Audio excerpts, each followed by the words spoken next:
तो भाई हम आ चुके हैं कैब की पूरी डिटेल जानने के लिए, कैसे कितनी इनकम होती है, कितने कमाते हैं और ओला ऊबर से उनको कितना पैसा मिलता है। जो नए लोग आना चाहते हैं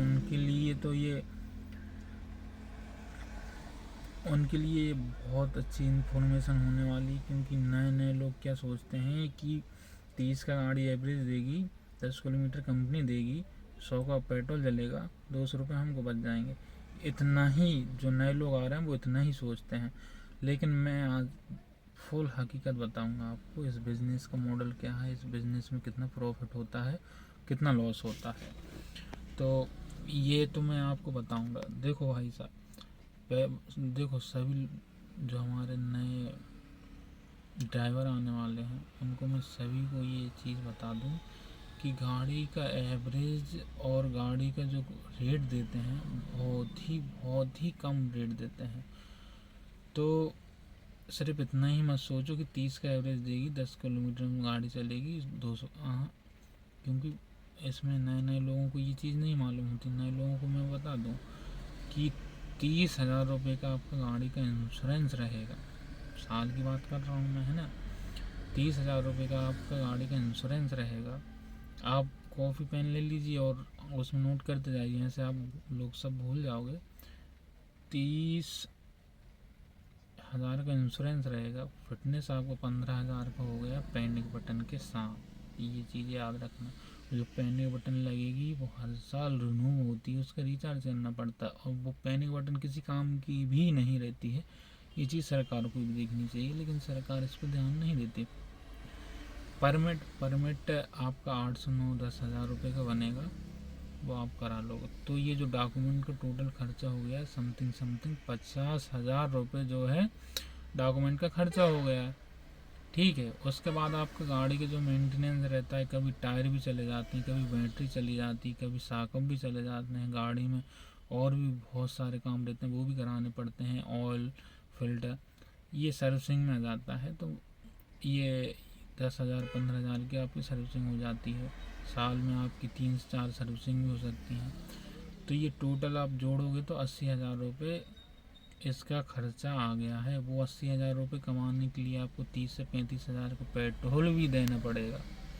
तो वो 1 लाख के समथिंग हो जाता है मेरे भाइयों, 1 लाख रुपये के समथिंग वो हो जाता है। ठीक है, अब वो 1 लाख रुपये आप ये चीज़ याद रखना कि एक साल में वो 1 लाख रुपये कमा लोगे, और वो 1 लाख रुपये कमाने के बाद जो आएगा वो तुम्हारा रहेगा।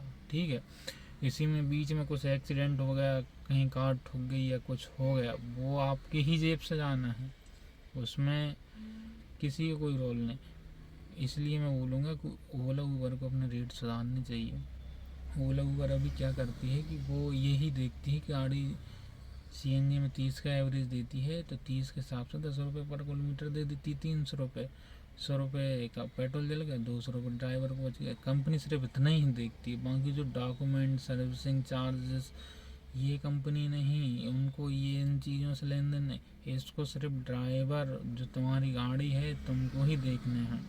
तो जो नए लोग आ रहे हैं और फंस जाते हैं, मैं अभी तुमको ये एक इन्फॉर्मेशन और दे दूँ, जितने भी कैब वाले हैं सब कर्जे में ही चलेंगे। किसी न किसी को मांग के किसी ने फिटनेस करा लिया, किसी ने फिटनेस को ही लोन पे करा लिया, उसकी ही किस्त भर रहा है।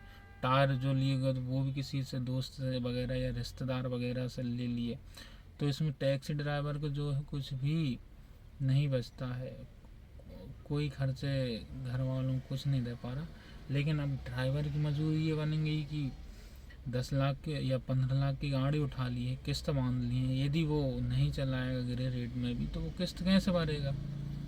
ये चीज़ आपको समझनी चाहिए। तो मैं आपको मोटा मोटी यही बता देता हूँ, आपको मैंने पूरी इन्फॉर्मेशन दे दी। तो जो नए लोग आ रहे हैं कृपया वो ना फंसे इस, क्योंकि एक बार आपने गाड़ी ले ली है, किस्त जानी है, ना आप यहाँ के रहोगे ना आप वहाँ के रहोगे। ठीक है, घर का तो खर्च आप भूल ही जाइए, आपका ही आप खर्च कर लो, वही बहुत बड़ी बात होगी। तो इसलिए इसमें तो ना फंसे। और जो अभी हड़तालें चल ही रही हैं, देखते हैं क्या रिजल्ट आता है। वैसे तो लगता तो नहीं है कंपनी रेट वगैरह बढ़ाएगी, लेकिन इंतज़ार तो है, इंतज़ार ही करेंगे, हड़ताल ही करेंगे, गाड़ी रोकेंगे, इससे ज़्यादा तो कुछ कर नहीं सकते। इसलिए जो नए लोग आ रहे हैं वो कृपया इस चीज़ से तो बच जाएं, इस चीज़ में बिल्कुल ना पड़े, क्योंकि 1 लाख रुपए निकालना गाड़ी से बहुत बड़ी बात होती है। उसके बाद जो निकालोगे वो तुम्हारा रहेगा, लेकिन कोई भी दुर्घटना नहीं होती है, दुर्घटना नहीं होती है, आपका पैसा कहीं लगता नहीं है, थोड़े बहुत ही बचा पाओगे, उसमें से गाड़ी मिटा दोगे आप लोग।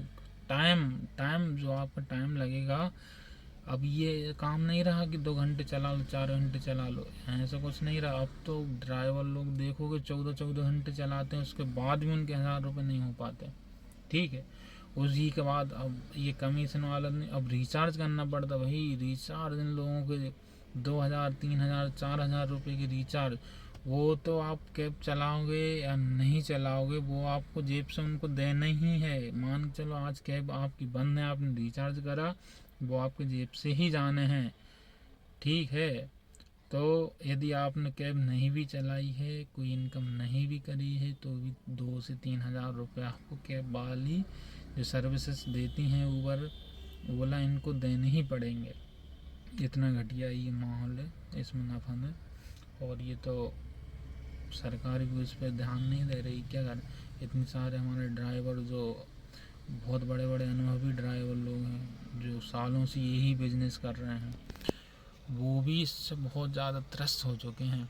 और आप देख ही रहे, बेंगलोर, महाराष्ट्र, मुंबई, दिल्ली, सब जगह हड़तालें तो हो रही हैं, लेकिन इसका अब समाधान निकलेगा कि नहीं, सरकार को किसी को मतलब नहीं। या तो सरकार ये करे, इंश्योरेंस, फिटनेस, ये जो चीज़ें हैं इनका रेट कम करे तो भी कोई वो हो। लेकिन अब सहकारी टैक्सी आने की बात हो रही है, सहकारी टैक्सी में क्या करेंगे जब ये इतना हमारे रेट पे लेके जाएंगे, तो फिर वो क्या मतलब, क्या ही मतलब है। या तो फिर इनको बैन करे, एक ऐप चलाए, तो यही बोलूँगा। बाकी मिलते रहेंगे, चैनल को देख लीजिए, अगली फिर वीडियो आएगी और अच्छे गहराई में इन्फॉर्मेशन दूंगा मैं आप लोगों को।